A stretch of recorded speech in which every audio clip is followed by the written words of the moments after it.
औज़ु बिल्लाहि मिनश्शैतानिर्रजीम बिस्मिल्लाहिर्रहमानिर्रहीम अल्लाहुम्मा सल्लि अला मुहम्मदिन व अला आलि मुहम्मद अस्तगफिरुल्लाह रब्बी व अतूबु इलैहि कुल रब्बि ज़िदनी इल्मा। रिस्पेक्टेड स्टूडेंट्स, बाफज़ल रब्बी कानून शहादत आर्डर आर्टिकल्स 117 से आज हमने शुरू करना है, लेकिन मैंने आज के दर्स में सिर्फ 4 आर्टिकल्स रखे हैं, 117, 118, 119 और 120। इसकी वजह दौरान दर्स बता दूंगा। हस्बे आदत साबका सबक, डेफिनेशन पोर्शन, प्रूफ किसे कहते हैं, प्रूफ क्या होता है, कंक्लूसिव एविडेंस क्या होती है, एविडेंस क्या है, फैक्ट्स क्या होते हैं, डॉक्यूमेंट किसे कहा जाता है, कोर्ट की प्रिजम्पशन क्या है, रेलिवेंसी किसे कहते हैं, कौन गवाह बन सकता है और कौन गवाह नहीं बन सकता, किन हालात में। उसके बाद एडमिशन कन्फेशन पोर्शन हमने देखा। उसके साथ साथ ही एक्सपर्ट ओपिनियन पर हम लोग आ गए। साथ ही फिर शहादत की अकसाम शुरू हो गई। ओरल एविडेंस देखी, प्राइमरी एविडेंस देखी, सेकेंडरी एविडेंस देखी, प्रिजम्पशन पोर्शन देखा कि शैल कौन सा है, मे कौन सा है, ड्यूटी ऑफ द कोर्ट क्या है।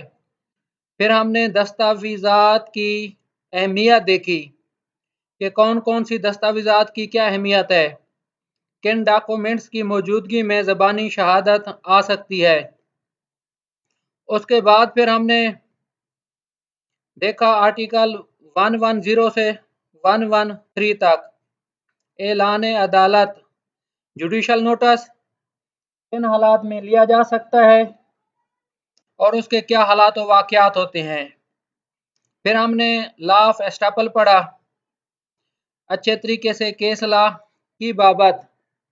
और अब अल्हम्दुलिल्लाह आज का और आइंदा सिलसिला जो भी होगा बफज़ल रब्बी हम कोशिश करेंगे कि केस लॉ की मदद से ही हम शुरू करें। जो आज का हमारा मौजू है, रिस्पेक्टेड स्टूडेंट्स, मैंने इरादा किया कि आज का जो हमारा मौजू आर्टिकल्स हैं, जहाँ तक जाते हैं शायद 129 वगैरह तक जाते हैं, तो आज का मैं कंक्लूड करूं। लेकिन जब तहकीक करने लगा तो मैंने कहा जहाँ तक बंदा मुखातिब की आजिज़ाना कोशिश है, ये आज के इस एक मुख्तसर दर्स पर यह मौजू ख़त्म नहीं हो सकता।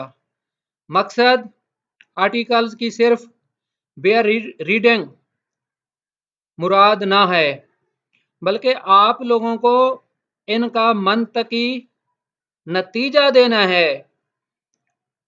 बाफज़ल रब्बी फसाहत व बलागत देनी है कि कानून शहादत आर्डर का मकसद क्या है। दावे दायर होते हैं, फौजदारी मुकदमात दर्ज होते हैं, किसकी क्या जिम्मेदारी है। अब हेडिंग देखें ना, आज की जो पहली स्लाइड है, लिखा है कि कौन मुकदमा जीतेगा, आज का हमारा सवाल। अब इसका जवाब आज के हमारे दर्स में है। एक बुनियादी तमहीद आप अपने जहन में रख लें। मुद्दई दावा दायर करता है, मुद्दा अलय पेश होता है या फौजदारी मुकदमे में मुस्तगीस होता है, मुल्जमान आ जाते हैं। अब देखें ना, एक आम जो हमारी टर्मिनोलॉजी है, बाज़ औक़ात मुद्दा अलय भी कहता है कि जी मैं दावा जीत गया हूँ, हालांकि दावा खारिज हो जाता है मुकम्मल ट्रायल के बाद। तो वो कैसे जीता है? मुल्जमान कहते हैं कि जी हम जीत गए हैं जब वो बरी हो जाते हैं। ये जीत क्या है? कानून ने इस जीत का क्या तकाजा बयान किया है? एप्लीकेशन ऑफ लॉ क्या होती है इन हालात में, आज का हमारा मौजू है। तो शुरू करने से पहले बिलखसूस अल्लाह रब्बुल इज़्ज़त से दुआ है कि इल्म का नूर रसूल अकरम सल्लल्लाहु अलैहि वसल्लम की निस्बत से हमारे दिल में उतर जाए, क्योंकि ये पाकीज़ा नूर है, पाकीज़ा दिलों में आता है। तो पहले दुआ पढ़ लिया करें, कुल रब्बे ज़िदनी इल्मा, और दुरूद शरीफ भी पढ़ लिया करें, इससे बहुत ज़्यादा बरकत होती है।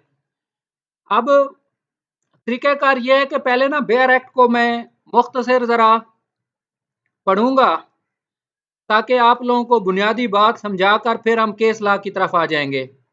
अब ये पार्ट 3 है, production and effect of evidence. Production क्या?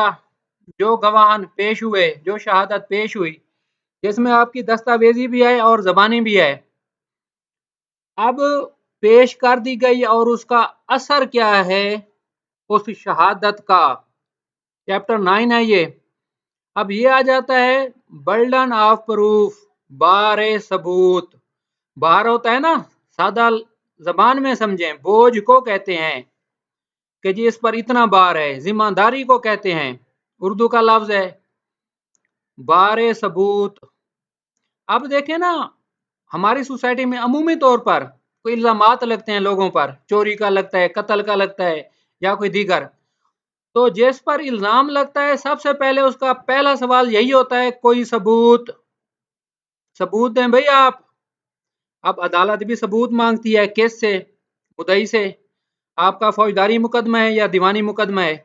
अब article 117 burden of proof, whoever desires any court to give judgment as to any legal right or liability dependent on the existence of certain facts। Facts को बहुत अच्छे तरीके से आप लोगों को कई दफ़ा बयान किया गया है, हालात व वाक़यात जो को देखा, सुना, समझा, इंसानी अक्ल ने, बसीरत ने जो कुछ महसूस किया मौके पर, कोई भी काम हो रहा है कानूनी, उसकी बाबत कोई जुर्म हो रहा है, कोई ट्रांजैक्शन हो रही है। अब देखें विच ही एसर्ट्स, जो वो मौके बयान करता है, must prove that those facts exist. अब वो साबित करे कि वो हालात व वाक़यात मौजूद हैं। सादा मिसाल एग्रीमेंट टू सेल है, suit for specific performance of an agreement to sell, plaintiff ने दायर किया है। अब उसके लिए क्या एसर्ट्स कहता है जी, दावा तामील मुआहदा मुख्तस खास 4 कनाल का डिग्री किया जाए, must prove that those facts exist.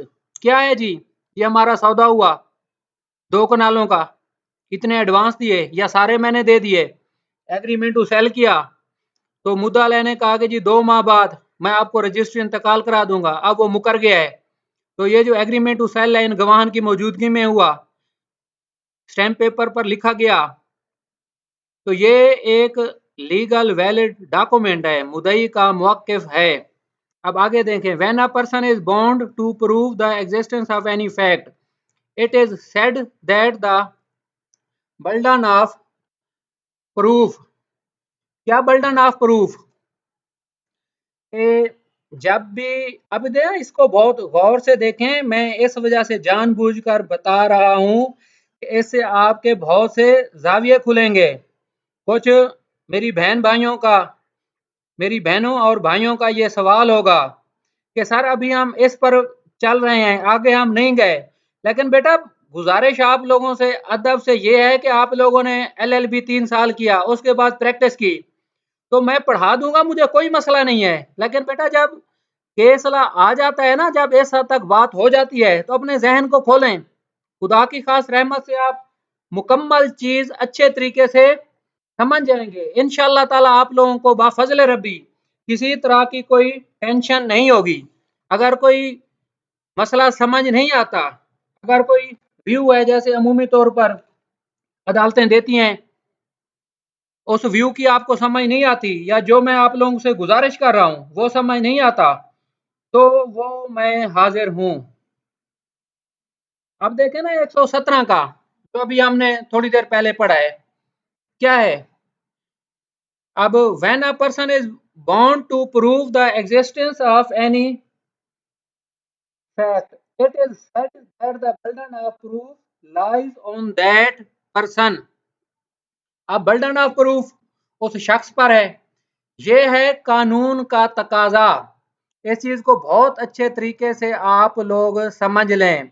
अब ये देखें ना, when a person is bound to prove the existence of any fact, जब बंदा बॉन्ड है, लीगली जिम्मेदार है, उस पर वाजिब है कि वो एग्जिस्टेंस ऑफ एनी फैक्ट को अदालत में साबित करे। इट इज सेड, ये कहा जाता है, that the burden of proof lies on that person. अब देखें ना, एग्रीमेंट सेल की मैं आप लोगों को मिसाल दे रहा हूं। अब उसने साबित करना है ना एग्जिस्टेंस ऑफ फैक्ट्स का, और उसी पर ये बोझ है, जिम्मेदारी है कि वो उसको साबित करे। उसके लिए उसने अपने गवाह पेश करने हैं। खुद आएगा, दो जो मार्जिनल विटनेसेस हैं वो आएगा, वो आएंगे, स्क्राइब आएगा, स्टैम्प वेंडर आएगा। अमूमी तौर पर उसके ये गवाह होते हैं। अब ये इसकी इलस्ट्रेशन भी दी गई है। अब जरा आप लोग इलस्ट्रेशन को जरा गौर से देख लें। R desired a court to give judgment that B shall be punished for a crime which A says B has committed. अब इसका वेरी सिंपल है ना। अब अल्लू ने, मुस्तगीस है, मिसाल देता हूं, वो एफआईआर कराता है बल्लू के खिलाफ। अब कहता है जी बल्लू को सजा दी जाए। अब अल्लू की क्या जिम्मेदारी है? A must prove that Ballu has committed the crime. वही क्रिमिनल ट्रायल का इंशाल्लाह ताला आपको वक्त के साथ साथ बताता जाऊंगा कि जो फर्द जुर्म ऐद हुआ है, उस फर्द जुर्म की बाबत उसने साबित करना है। क्या क्या जुर्म हुआ है? मिसाल देता हूं, कत्ल का केस है। कत्ल हुआ, कैसे हुआ, किसने किया, कहां पर किया, किस चीज से किया, मोटिव क्या था। अमूमी तौर पर जरूरी नहीं होता मोटिव को सेट करें, लेकिन कुछ लोग लिख भी देते हैं। जब एफआईआर में मोटिव आ जाता है तो फिर साबित करना पड़ेगा, अदरवाइज उसका किसी हद तक ये भी जजमेंट्स पर मुख्तलिफ हैं, नेगेटिव इम्पैक्ट पड़ता है। अब देख लेना, फौजदारी मुकदमे में 302 में मुस्तगीस ये मरहूम कहां मरा, जिसकी बाबत एफआईआर दर्ज है। नक्शा बनता है, थानेदार भी बनाता है, पटवारी भी बनाता है, पोस्टमार्टम होता है, उसके कपड़े जो नाश के होते हैं वो कस्टडी में लिए जाते हैं। पिस्टल जैसे फायर हुआ, खाली खोल या कोई दीगर अगर वेपन ऑफ ऑफेंस है, मुलजिम कल को पकड़ा जाता है, उसकी रिकवरी अगर हो जाती है, पोस्टमार्टम रिपोर्ट हो गई, रिपोर्ट सारा कुछ बताएगी। चशमदीद गवाह क्या कहते हैं, इन्वेस्टिगेशन क्या कहती है, सारा कुछ अल्लू ने अब साबित करना है बल्लू के खिलाफ। बी क्या है? ए desires a court to give judgment that he is entitled to certain land in the possession of B। अब अल्लू ने दावा दायर किया है कब्जे का कि जी जो बल्लू के पास कब्जा है वो मेरा है, by reason of facts which he asserts and which B denies. Ballu ने इनकार कर दिया टू बी ट्रू। अब ए मस्ट प्रूव, अल्लू ने साबित करना है एग्जिस्टेंस ऑफ फैक्ट्स को। ये है मिसाल इस बाबत। अब 118 को देखें, on whom burden of proof lies. अब जो अदालत जाता है ना, मुदई है, who knocks the aid of law, the door of law, door of court, he must prove. कहते हैं ना कि वैसे पंजाबी की एक मिसाल है कि जेरा बोले वो बुआ खोले। क्या ऐसे मुराद कि भाई आप गए हैं, आप कहते हैं मैं एग्रीव्ड पर्सन हूं, सेक्शन 9 सीपीसी, यू बाई जस्ट यू बाई रेमडियम, when there is a right there is a remedy. पहले आप अपना हक साबित करें कि आपका हक बनता है, फिर आप आ जाएं एग्जिस्टेंस ऑफ फैक्ट्स पर। The burden of proof, the burden of proof in a suit or proceeding lies on that person who would fail if no evidence at all were given on either side। आप पता है क्या गुजारे सुने, मुदई है agreement to cell में, अब बर्डन उसी पर है, उसने साबित करना है। अगर वो ट्रांजैक्शन साबित नहीं कर सकता, गवाह इन लाइन नहीं है, इन जक्स्टा पोजिशन नहीं है, तो वो फेल हो जाएगा, दावा खारिज। मुद्दालय क्या करेगा अब इसमें? जय साहब तो साइलेंट स्पेक्टेटर हैं, हमारे जो सिस्टम ऑफ लॉ है। अब मुद्दालय का ये कमाल है ना कि उसने ये एग्रीमेंट टू सेल झूठा साबित कर दिया है। कैसे गवाह एक दूसरे के साथ खड़े नहीं है, क्या और कानूनन ऐसे सवालात पैदा हो गए हैं जिसकी बिना पर उसका दावा खारिज हो गया है? अब मिसाल सुने, देखें, A sues B for land of which B is in possession. अब अल्लू ने दावा कर दिया कि बल्लू कब्जे में है, एंड विच ए असर्ट्स। अब अल्लू का क्या मौकफ है? Was left to A by the will of C B is father. अब वो कहता है कि ये विल के जरिए मुझे आई। If no evidence were given on either side B would be entitled to retain his possession. अब देख लेना, बल्लू के खिलाफ दावा दायर हुआ है, लेकिन अल्लू ने कोई सबूत अदालत में पेश नहीं किए विल की बाबत। Therefore the burden of proof is on Allu. B को देखें, A sues B for money due on a bond. Bond पर कोई रकम है। बॉन्ड जो होते हैं ना, मुख्तलिफ एग्रीमेंट्स को भी कहते हैं ना, जिसमें पार्टीज कॉन्ट्रैक्ट कर लेती हैं, इसकी बाबत यहाँ बात हो रही है। The execution of the bond is admitted but B says that it was obtained by fraud. अब देख लें, फ्रॉड आ गया, मिसरिप्रेजेंटेशन आ गई, अनड्यू इन्फ्लुएंस आ गया, कुछ भी आ सकता है। विच अल्लू denies if no evidence were given on either side A would succeed as the bond is not disputed and the fraud is not proved। अब वो कहता है ना, देखें बल्लू के जी फ्रॉड से है। अब उसने प्ली ले लिया फ्रॉड की, अब उसी पर है उसने फ्रॉड साबित करना है। Therefore the burden of proof is on B. उसके बाद नेक्स्ट आ जाएं 119 को, burden of proof as to particular fact. The burden of proof as to any particular fact lies on that person who wishes the court to believe in its existence। अब ना particular fact एक खास हकीकत, अब अल्लू है, मुस्तगीर समझे, मुदई समझे, बल्लू के खिलाफ वो अदालत में चला गया है। बल्लू कहता है वही के existence of a particular fact की बात हो रही है। Who wishes the court to believe in its existence। अब बल्लू कहता है कि जी पर्टिकुलर फैक्ट है, उस पर आप यकीन करें। Unless it is provided by any law that the proof of that fact shall lie on any particular person। जब तक एक कानून में ये ना मुहैया किया गया हो पर्टिकुलर पर्सन, लेकिन आप इसको पहले सिंपल पर समझें। अब क्या है, ए प्रोसिक्यूट्स बी, अल्लू ने बी के खिलाफ प्रोसिक्यूशन दायर कर दी, वेरी सिंपल के एफआईआर दर्ज करा दी फॉर थेफ्ट, चोरी की, और वो चाहता है कि उसको सजा मिले बल्लू को। अब बल्लू ने एडमिटेड द थेफ्ट टू सी। अब उसने चमकू के सामने चोरी का एतराफ कर लिया। A must prove the admission. B wishes the court to believe that at the time in question he was elsewhere। he must prove। अब देख लेना, पुलिया फैली भाई आ गई। पर्टिकुलर फैक्ट इसको कहते हैं कि आप कोई प्ली ले लें, मैं तो यहाँ था ही नहीं, शादी थी वहां जगह गया था। अब ये पर्टिकुलर फैक्ट आ गया ना कि मैं तो मौके पर ही नहीं था। या ये भी आ सकता है, मैं मिसाल देता हूँ, कहता है कि मैं किसी और जगह था, वही बात आ रही है, दो शहरों का फासला इतना था। ये इनमें हालात आ जाते हैं। ये था हमारा 119। अब 120 को देखें, burden of proving fact to be proved to make evidence admissible. क्या है ये? Burden of proving fact to be proved. अब देखें ना, अब प्रूव कैसे होगा केस? साबित शहादत से होना है, और शहादत काबिल तस्लीम होनी चाहिए, एडमिसेबल होनी चाहिए। The burden of proving any fact necessary to be proved in order to enable any person to give evidence of any other fact is on the person who wishes to give such evidence। very simple, जो शहादत दें admissible होनी चाहिए, relevancy होनी चाहिए, और उसको आप साबित करें। मिसाल क्या है, A wishes to prove a dying declaration by B. Dying declaration पढ़ी थी, क्या हालात वाकयात थे?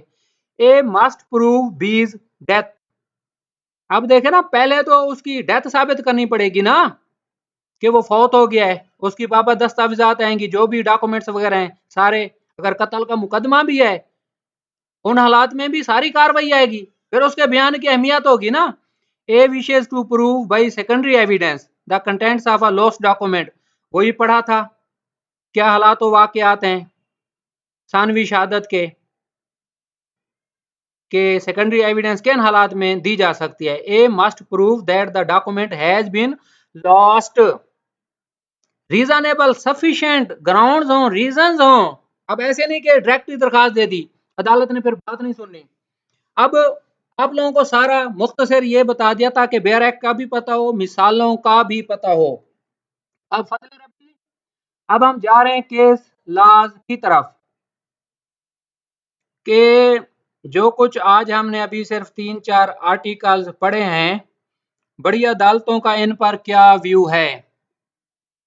मेरे सामने केस है Mohammad Faisal Sultan versus Mohammad Ajmal 2018 CLC, page है 1782 लाहौर।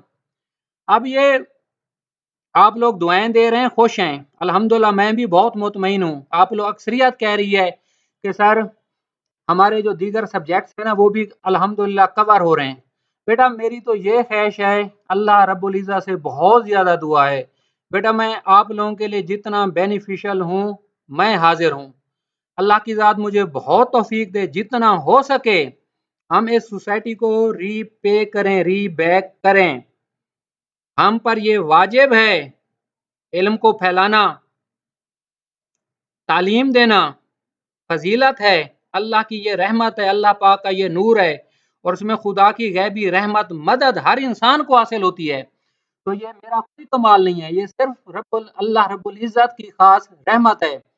अब सुने ये order sex rule for CPC क्या कहती है, पता है क्या गुजारिश सुने, जो हमारे अमूमी तौर पर छूट फॉर डेक्लेरेशन आ जाते हैं ना, इंतकालात मनसूख किए जाएं, जो हमारे साथ फ्रॉड हुआ है, या कैंसिलेशन ऑफ इंस्ट्रूमेंट का कोई भी दावा अदालत में आ जाता है जिसमें मुद्दई का मौक़िफ़ होता है कि मेरे साथ फ्रॉड हुआ है, इस पर स्पेसिफिक एक्सप्रेस प्रोविजन है CPC की, जो है order 6 rule 4 allegation of fraud. अब एलिगेशन ऑफ फ्रॉड क्या है, प्लेंटिफ वाज, अब ना इसके ब्रीफ फैक्ट्स भी आप लोगों को मैं बताऊंगा, लेकिन ये हेड नोट मैंने की पॉइंट जानबूझ के नहीं लिखे क्योंकि हेड नोट बहुत बेहतर अंदाज में है, और हेड नोट से कभी मुकम्मल केस ला की समझ नहीं आती, और ना ही आप लोगों ने कभी अदालतों में पेश करने हैं। आप बाज़ का आपके खिलाफ भी चला जाता है केस, क्योंकि फैक्ट्स का सही पता नहीं होता।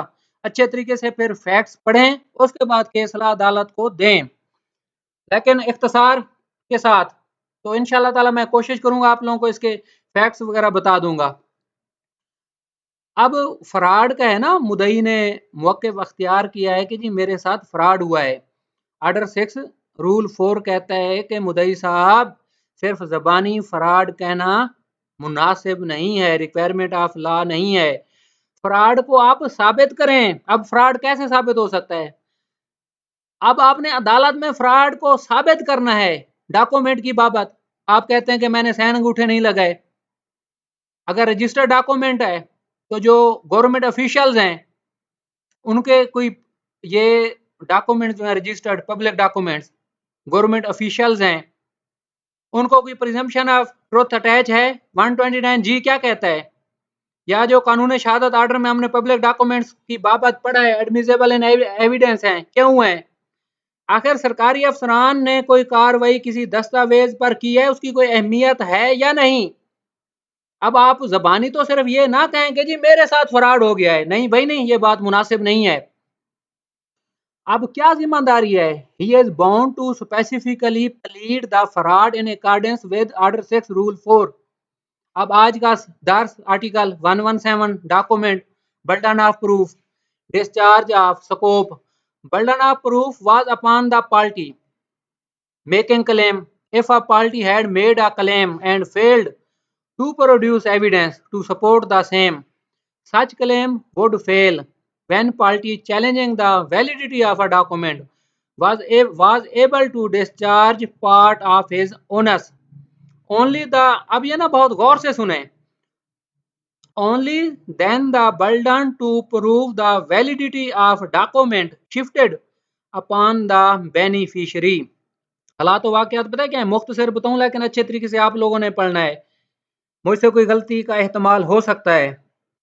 अब मुद्दई साहब आ गए अदालत में, क्या कहा अदालत को कि जी ये है document, public document, general power attorney है, मैंने जी जनरल पावर अटर्नी किसी को दी ही नहीं है, और जो तबादला इंतकाल हुआ है मजीद उससे आगे इंतकाल हुए हैं, जाली फर्जी हैं। अब अदालत ने उसका दावा डिग्री कर दिया, ट्रायल कोर्ट ने। फिर ऑनरेबल जो अपीलेट कोर्ट थी, ऑनरेबल एडिशनल डिस्ट्रिक्ट जज साहब की, उन्होंने भी अपील खारिज कर दी मुद्दालय की। अब वो आ गए सिविल रिवीजन में ऑनरेबल हाई कोर्ट में। तो ऑनरेबल हाई कोर्ट में यही पॉइंट डिस्कस हुआ कि भाई अगर आप कहते हैं फ्रॉड हुआ है तो फ्रॉड को आप साबित करें। कैसे साबित करें? आपने उनको फ्रीक बनाया है जिनके खिलाफ आप अदालत में आ गए हैं। जो पब्लिक ऑफिशियल्स हैं, सूबा पंजाब हो गया, कैसे वो मुलाजमीन सूबा पंजाब के हैं, रजिस्ट्रार साहब, और बाकी जो ऑफिशियल्स हैं उनको बुलाएं। और मजीद इसमें यह कहा, जो फैक्ट्स हैं, कि मुदई साहब ने यह भी कहा कि जी मेरे जो सहन अंगूठे हैं कंपैरिजन कराया जाए, लेकिन आगे ये खामोश रहे और शनाख्ती कार्ड की बाबत भी चुप कर गए। अब इन्होंने जो बल्डन था इब्तदाई, वो साबित नहीं किया। ओनस शिफ्ट नहीं हो सकता, हर किसी की अपनी अपनी जिम्मेदारी है। उन्होंने अपनी जिम्मेदारी से साबित करना है कि क्या हालात व वाकयात हैं दोनों साइड। अब ये तो नहीं कि जी मेरी चोरी हुई है इसने की है, मिसाल दे रहे हैं। अब कैसे पता चला आपकी चोरी हुई? आपके पास सबूत क्या है? अब जो है ना बल्डन प्रूव फ्रॉड को, सबूत क्या आपके पास? अब वो अक्सर ना अजराए तफन्नुन मजाक के तौर पर कहा जाता है कि जी पब्लिक ऑफिशियल्स को, तहसीलदार साहब वगैरह को जब इंतकालात वगैरह चैलेंज, उनको ख्वाब आया था कि जी हम ये इंतकाल कर दें बगैर किसी लीगल फॉर्मेलिटी के। अब ये इसका देखें ना, कानून शहादत आर्डर आर्टिकल 72 क्या है, ऑर्डर 1 रूल 10 क्या है, वही के नेसेसरी पार्टीज हैं उनको बुलाना चाहिए इम्प्लीडिंग ऑफ क्या, कि जो पब्लिक ऑफिशियल्स हैं, where the document has been challenge on the basis of connivance fraud. अब मुदई का मौकफ ये है ना कि जी जो जनरल पावर अटॉर्नी है, मुद्दालहम के साथ जी इसने पब्लिक जो ऑफिसर्स हैं इन्होंने मिल के जी मेरे साथ फ्रॉड किया है। अब इन्होंने जिन्होंने फ्रॉड किया है नेसेसरी पार्टीज थी, इनको पार्टी बनाता, मुद्दालहम बनाता। When a registered document was challenged, the registrar who registered the document in question, provincial government, was necessary party, and thereafter the officials of the provincial government. Question of connivance with the defendants could not be proved without implementing the officials as well as witnesses and the identifier of the maker. अब देखें ना, 117 पे आ जाएं। बुनियादी बात 117 क्या कहता है हमें? बर्डन ऑफ प्रूफ, उसने फ्रॉड को साबित करना था। सिर्फ जबानी कलामी बात से भाई आपका ये साबित नहीं हुआ। पब्लिक डॉक्यूमेंट हैं, इनके खिलाफ आप आए हैं तो अदालत को यकीन दहानी कराएं जी फ्रॉड हो गया। कैसे अब अदालत माने रजिस्टर्ड डॉक्यूमेंट के खिलाफ? ये था केस ला इसकी बाबत। अब नेक्स्ट पे चलें जी। Wali Mohammad Sheikh versus federation of Pakistan 2018 YLR, page है 2624 सिंध। बेहतरीन केस है। अल्लाह पाक की खास रहमत से ना क्रिमिनल लॉ का आपका बहुत सारा मसला हल हो जाएगा बेसिक चीजों को देखकर। अब एक साहब हैं, डिप्टी कमिश्नर साहब थे इनलैंड डिवीजन, जो फेडरल बोर्ड ऑफ रेवेन्यू है ना, इनके अपने फिर मुख्तलिफ महकमे हैं, इस महकमे के डिवीजन बनी होती हैं। डीसी साहब थे, यकीनन कराची होंगे डिप्टी कमिश्नर साहब। उन पर जी FIR हो गई। ऑफेंसेस क्या थे? 409, 419, 20, 68, 71। अब 419 क्यों लगा? रीजन का पता है, पब्लिक सर्वेंट थे। क्या जी इन्होंने खुर्द बुर्द किया, अपनी अथॉरिटी को गलत इस्तेमाल किया कि कोई अकाउंट्स वगैरह जैली खोले, चेक्स वगैरह जैली चले गए, पेमेंट्स वगैरह कराई गई। FIR में ये नामजद नहीं थे, ततीमे बयान में आ गए। अब ये देखे ना 249 A का लफ्ज आ रहा है, जो एक्स कैडर हमारी कोर्ट होती है ना एंटी करप्शन की, जो हमारे आम तौर पर पंजाब में ये तरीकाकार है, बाकी में भी यही है कि जो हमारे डिस्ट्रिक्ट एंड सेशन जज साहबान होते हैं ऑनरेबल हाई कोर्ट के, इनको फिर डेपुटेशन पे भेजा जाता है वफाक की इस डिस्पोजल पर। तो ये लोग वहाँ एज एक्स कैडर काम करते हैं। जैसे हमारी लेबर कोर्ट है, एंटी टेररिज्म कोर्ट है, नैब है, एंटी करप्शन है, कंज्यूमर है। तो बात हो रही है एंटी करप्शन की, इसमें एंटी करप्शन का पर्चा हुआ था। तो वो जो डिस्ट्रिक्ट एंड संजय साहब ना, वो बतौर जब स्पेशल कोर्ट एंटी करप्शन काम करते हैं, तो जो वो प्रोसीजर अडॉप्ट करते हैं वो मैजिस्ट्रियल ट्रायल का है। अगरचे वो डिस्ट्रिक्ट एंड संजय साहब हैं, उनका ये कैलिबर है, लेकिन एंटी करप्शन लॉज के तहत जो प्रोसीजर है मैजिस्ट्रियल ट्रायल का है। अच्छा जी, इन पर 50,000 जो ये ततीमे बयान में नामजद हो गए, ट्रायल शुरू हो गया।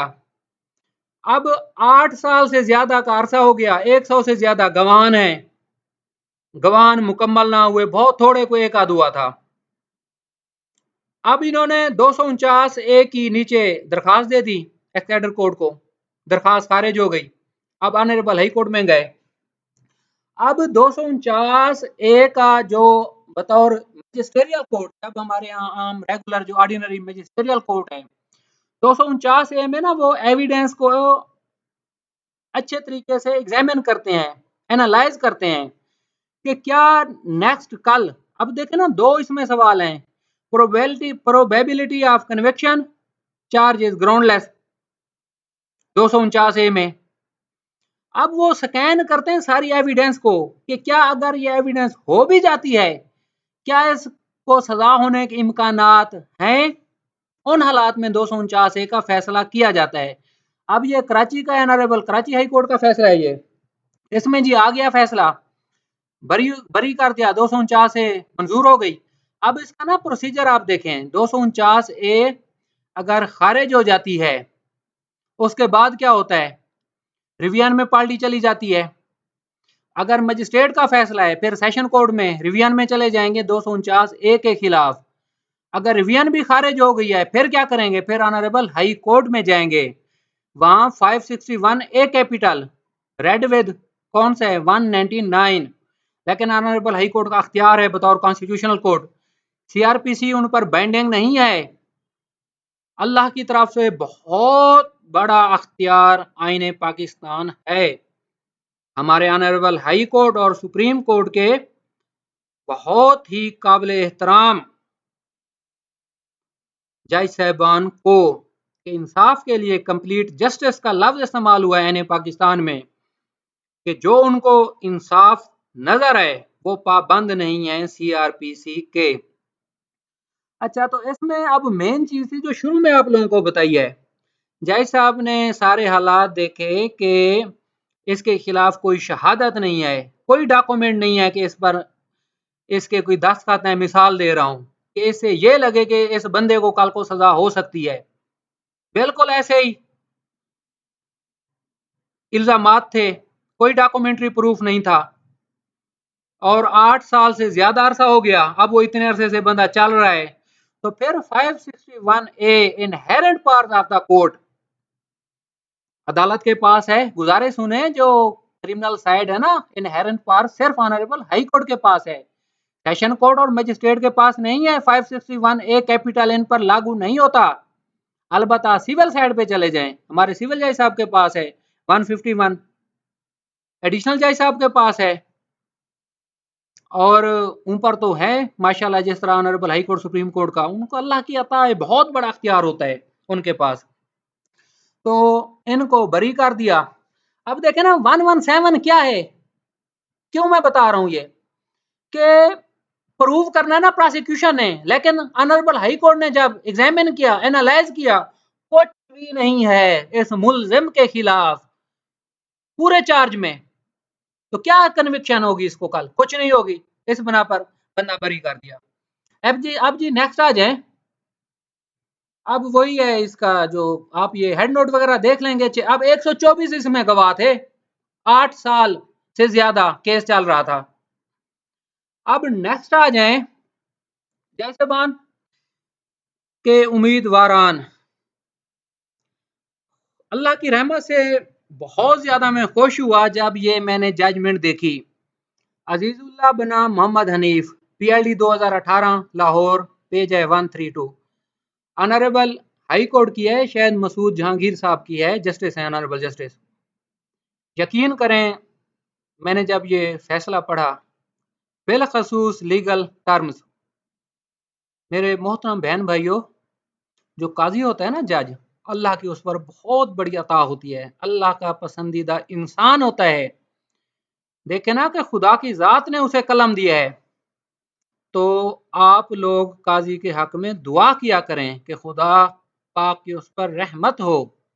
इससे हमारा ईमान यकीन पुख्ता भी होगा और अदालतों का एहतराम भी हमारे दिल में पैदा होगा। अब माशाल्लाह इनकी तहकीक देखा करें, ऑनरेबल हाई कोर्ट की, सुप्रीम कोर्ट की, जितने भी हमारे ऑनरेबल हाई कोर्ट के जज साहबान हैं, यकीन करें दिल खुश होता है। किसी भी जज साहब के आप फैसले देख लें, कितनी बेहतरीन रिसर्च की होती है उन्होंने। मैंने पढ़े हैं माशाल्लाह काफी फैसला जात, लेकिन ये था ना प्योर सिविल लॉ पर था। तो दिल से दुआ निकली कि मेरे अल्लाह इस इंसान पर बहुत ज्यादा रहमत कर। अब सवाल ये है, खुश क्यों हुआ? अब एग्जिबिट का बहुत ज्यादा आप लोगों का सवाल आता है कि सर ये एग्जिबिट क्या होता है, कब करते हैं, किस तरह करते हैं, डॉक्यूमेंट से क्या मुराद है? ऑनरेबल जज साहब ने इसमें बयान किया है। अब सुने, ऑर्डर 13 रूल 4 इसकी बाबत बताता है, exhibiting of document by court, object, purpose and scope. World exhibit means a document और tangible object produced before court for its inspection or shown to a witness while giving evidence or referring the same in his deposition so that it can be taken into possession and retained by court on the list मुकदमा file for reference as well as identification in judgment। मैंने आप लोगों को हकीकत बताऊं, आज तक exhibit की इतनी खूबसूरत तारीफ मैंने आज तक नहीं पढ़ी। ये है एग्जिबिट, मफहूम मकसद इसका यही होता है। अब सुने, when a party intends to prove a document, अब देखना एग्रीमेंट टू सेल है, मुदई ने साबित करना है, क्या करेगा? प्रो विटनेसेस, गवाह। अब वो मुदई खुद भी बतौर PW1 गवाह आ रहा है, उसने साबित करना है। He only refers that document for its proof. अब उसने फर्ज किया डॉक्यूमेंट पहले ही अदालत में जब दावा दायर किया, अदालत में पेश कर दिया था। The court exhibits the same. अब एग्जिबिट का पता तरीकाकार क्या होता है? जब वो PW1 इब्तदाई उसका एग्जामिनेशन चीफ हो रहा होता है, तो उसके वकील साहब साथ खड़े होते हैं, क्योंकि कुछ लीगल टर्मिनोलॉजी होते हैं आम लोगों को नहीं होता पता। तो फिर वो अपने बयान में एग्जामिनेशन चीफ में कहता है कि जी फलां तारीख को हमारा मुआहदा हुआ था, ये रिटर्न एग्रीमेंट हुआ था, तो वो मेरे सामने है। वकला साहबान कह भी देते हैं कि सर जज साहब को, सर जरा ये जुडिशियल फाइल दिखाएं, ये एग्जिबिट कराना है। तो फिर उसके सामने रखा जाता है, वो कहता है जी ये मेरी लिखाई, ये मेरे दस्तखत अंगूठे हैं, मुदई कह रहा है। ये होती है स्टेज एग्जामिनेशन चीफ के दौरान। The court exhibits the same. अदालत की जिम्मेदारी एग्जिबिट करना, एग्जिबिट कर देते हैं, P1 लिख देते हैं, डेट कर देते हैं। वो डेट लेके जज साहब अपना उदा सिविल जज साहब लेके ना C full stop J full stop कर देते हैं, फिर डेट डाल देते हैं, सुर्ख कलम से लिखा जाता है अमूमी तौर पर एग्जिबिट। अच्छा, witness has no role in marking document as exhibit. Rather, it is sole duty of the court to assign exhibit number to document. अब सुने, so that in later part of proceedings, अब जो बाद में proceeding होगी, judgement आनी है, it may be referred as identified from said number। अब गुजारे सुने, ex hypothesis exhibit means, अब सुने definition, a document exhibited for purpose for being taken into consideration in deciding some question or other in respect of proceedings in which it is filed। अब मेरे बहन भाइयों, fact and issue और relevant fact को साबित करना है जब मुदई ने असल एग्रीमेंट टू सेल अदालत में पेश कर दिया है। Any question with regard to admissibility of a particular document from purposes of proceedings must be decided at the time when document is tendered। अगर उसकी कोई एडमिसिबिलिटी का मामला आ जाता है ना, ऑब्जेक्शन आ जाती है, अदालत को फौरन डिसाइड करना चाहिए। and before it is actually marked as an exhibit, whereas its proof is altogether a different subject। अब देखें, एग्जिबिट हो गया, एडमिसेबल आ गया, रेलिवेंसी आ गई, लेकिन जो प्रूफ साबित हुआ है या नहीं, अदालत ने अर्जी दावे से लेकर बहस अखीर तक हर चीज को देखना है। सिविल कोर्ट ने तराजू उठाना है, तोलना है, केस की शहादत में कितना वजन है, प्रीपोनेंस ऑफ एविडेंस कई दफा बता चुका हूं। अब जी नेक्स्ट चलें, कानून शहादत आर्डर। अब आज का दर्स 117, 118, 119, 120, burden of proof, shifting of burden principle, party to litigation through modes provided under law can prove a fact and once initial onus has been discharge. अब वही है ना इनिशियल ओनस, तो उसने अपने तमाम गवाहन पेश किए, एग्जामिनेशन इन चीफ हुआ, मुद्दा ने जरा की, फिर उसके बाद डिस्चार्ज हो गया। अब डिस्चार्ज वो नहीं है कि मुद्दई कहे जी मैंने तो अपने गवाह पेश कर दिए हैं।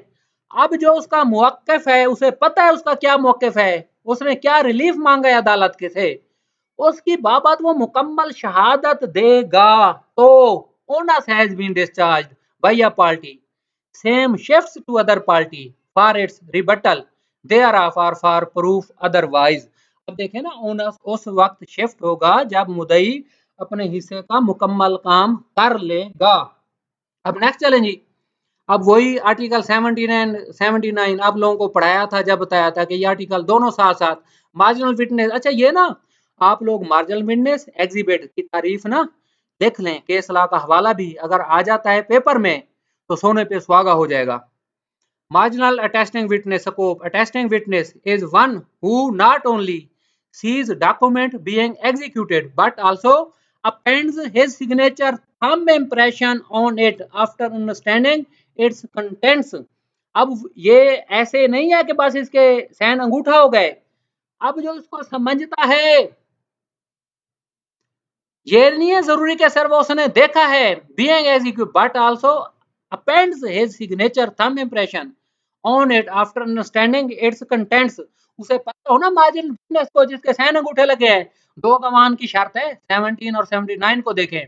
फाइनेंशियल ट्रांजैक्शन की बाबत कोई डॉक्यूमेंट हो, उस पर दो गवाहान के दस्तखत होते हैं। If attesting witness while appearing in witness box to prove contents of document fails to depose about the contents of documents. अब देखें ना, मिसाल दे रहा हूं, सैन अंगूठे बाद में करा लिए गए हैं, उसे पता ही नहीं है, या वो मौके पर था ही नहीं जिस दिन एग्रीमेंट सेल हुआ, क्या वो साबित करेगा? कुछ भी साबित नहीं करेगा। लाख उसे समझा दिया जाए, पढ़ा दिया जाए, एक बंदा मौके पे नहीं है। फिर इसको ना खुद एक ये देखें, एक आप लोगों को मैं पॉइंट दे रहा हूं सोचने के लिए। इंजर्ड विटनेस का क्या होता है स्टेटस? वैसे ही भाई दबे जहन में बात आ गई है, अपने तौर पर सोचना।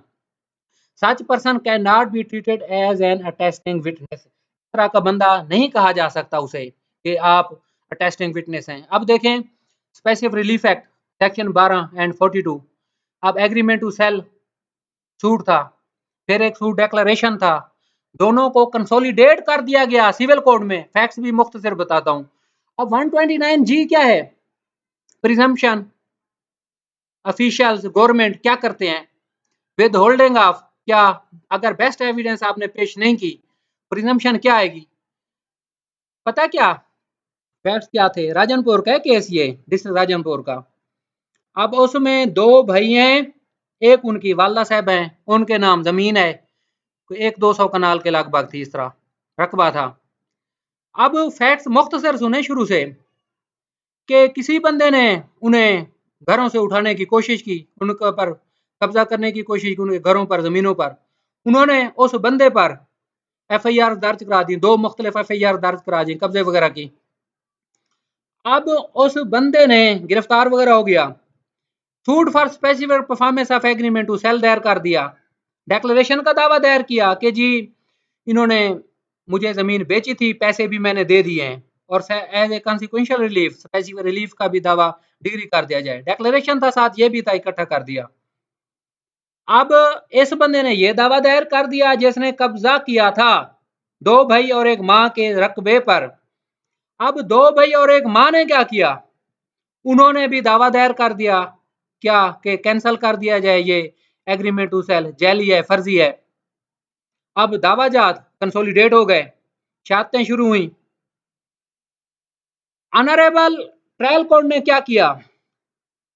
एग्रीमेंट टू सेल का दावा डिग्री कर दिया, बाकी खारिज कर दिए, दो भाई और एक मां का दावा जो था। अब ऑनरेबल एडिशनल डिस्ट्रिक्ट जज साहब ने क्या किया, उन्होंने रिवर्स कर दी फाइंडिंग। अब जो एग्रीमेंट टू सेल था ना, बयान हल्फी, स्टैम्प पेपर जिसे अमूमी तौर पर कहा जाता है, उसका ये था मजे की बात कि इन दो भाई और एक माँ, इनके साइन अंगूठे ही नहीं थे। दो भाइयों के नाम से जारी शुदा था, माँ के साइन अंगूठे नहीं है, किसी के भी नहीं है। तो स्टैम्प वेंडर को भी पेश नहीं किया गया। तो और ये जो एग्जिबिट किया वो वकील साहब ने अपने बयान में कर दिया। हालांकि गवाह जो पेश किए थे उस कब्जे वाले इंसान ने, जो अब इसमें ना फैल बना हुआ है इस ये रिवीजन में, उसने अपने गवाह भी पेश कर दिए। अब जजमेंट ना हर लिहाज से बहुत खूबसूरत है, आप लोगों से रिक्वेस्ट है कि लाजमी पढ़िएगा। अब ऑनरेबल हाई कोर्ट ने बड़ी खूबसूरत फाइंडिंग दी। कहते हैं कि जी वो वकील साहब ने कर दिया ठीक है, लेकिन वो एग्जिबिट जो मुझे बाज़ाहिर पढ़ने में आया, जो समझ आई, मजीद हम लोग ये एक बामी तबादला है, गलत हो सकता हूँ, करेक्शन आप लोगों ने मेरी करनी है, कोई इंसान कभी किसी चीज में मुकम्मल नहीं हो सकता। अब ऑनरेबल हाई कोर्ट ने कहा कि जी एग्जिबिट ठीक है, चलो वो एक फॉर्मेलिटी है, दो गवाहन भी पेश हुए, लेकिन कि एग्रीमेंट टू सेल कैसे हो गया जब वो बंदा जिसने कब्जा करने की कोशिश की, फौजदारी मुकदमात थे, कैसे एग्रीमेंट टू सेल इन हालात में हो गया और इतनी बड़ी रकम अदा कर दी, रजिस्ट्री इंतकाल नहीं हुए, प्ली ले ली कि जी मेरे पास अभी पैसे नहीं है, डॉक्यूमेंट रिकॉर्ड वगैरह क्या कहता है, वो दो भाई और एक माँ उनके हक में था। तो जज साहब ने मेन फिर मार्जिनल विटनेसेस पर आ गए, इनके सैन अंगूठे तो है नहीं और स्टैम्प पेंडर को भी पेश नहीं किया गया, इस बिना पर इसकी सिविल रिवीजन भी खारिज हो गई। ये था जी आज का हमारा सबक। अब इसकी लास्ट आप स्लाइड देखें ना, litigation was going on between the parties, then on the other hand an agreement without intervention of some respectable was settled. अब वो कहते हैं ना एग्रीमेंट टू सेल, वो कब्जे वाला बंदा कहता है हो गया, कहते हैं कि इसकी मौजूदगी में दो कोई बाइज्जत लोग थे, अक्यूज्ड है पेंडिंग क्रिमिनल केस का, had paid entire sale consideration, कैसे उसने पैसे दे दिए, कहां से दिए, क्या सबूत है, complainant of said case without getting property transferred in his name or execution of any registered instrument in such behalf. High Court declined to interfere in judgments and decrees already passed against plaintiff. Second appeal was dismissed in circumstances. Second appeal खारिज हो गई। अल्लाह की ज़ात आप लोगों की बहुत ज़्यादा हामी और नासिर हो, हद से ज़्यादा अहम है, बेहतरीन कोशिश की है पढ़ने की, समझने की, इसको ज़रा गौर से देखें, दुरूद शरीफ बहुत ज़्यादा कसरत से पढ़ा करें। अल्लाह रब्बुल इज़्ज़त हम पर बहुत ज़्यादा रहम करे। केसला इसलिए पढ़ाता हूँ, अगर आप लोग चाहते हैं कि कुरान पाक की आपको समझ आ जाए तो तफसीर पढ़ें। तफसीर में रीजंस अमूमी तौर पर बताई होती हैं, जनरली पक्की बात है कि कौन सी आयत मुबारका, कौन सी सूरत कब नाजिल हुई, किन हालात में हुई, ऐसे पक्का होता है कुरान पाक का समझना। कानून का भी इसी तरह मिसाल दे दी है, वैसे ही फजीलत है। तो जहां इल्म की बात हो वहां रसूल अकरम सल्लल्लाहु अलैहि वसल्लम का तज़किरा भी होना चाहिए, उन्हीं की शफाअत की बाबत आज हम सब लोग इस नूर से फायदा उठा रहे हैं। अल्लाह की ज़ात आप लोगों की हामी और नासिर हो। बहुत शुक्रिया। अल्लाह हाफिज।